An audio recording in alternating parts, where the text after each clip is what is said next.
here's my solution for a full-length windage tray for an LS1 Fbody.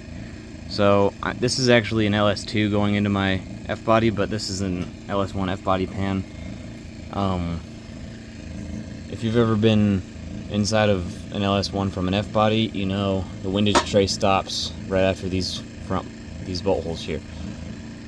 The way a windage tray works, your rotating assembly spins this way. Oil gets caught up in there, in there, in there, in there, and then forces it back into the pan. So it keeps you from having a bunch of oil weight on your crankshaft, and it keeps you with liquid oil in your sump.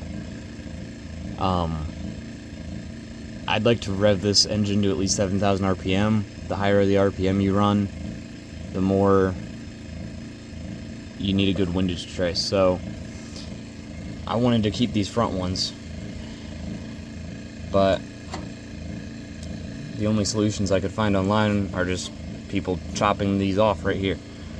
So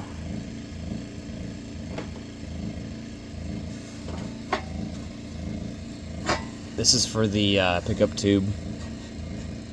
It needed a little bit of clearance. That was actually a little bit excessive right there. You don't need to do that much, but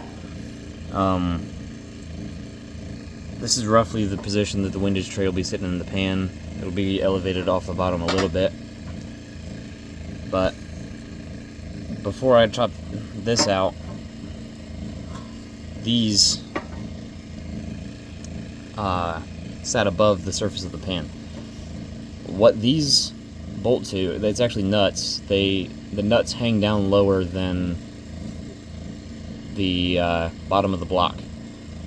And even with the pan gasket, it's too shallow. So I cut this chunk out of here.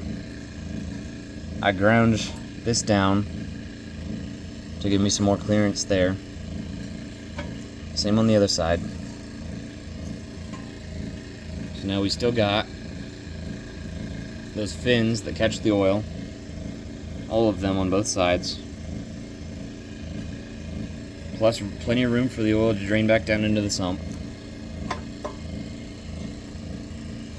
and room for the pickup tube. And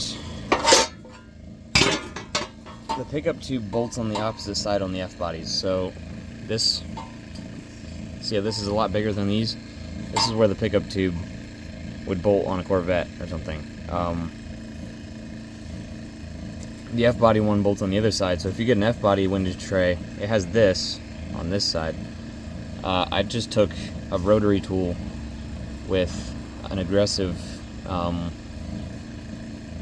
abrasive wheel and shaved that out, and then on the pickup tube, the bracket itself, I took an angle grinder and clearanced that down a little bit.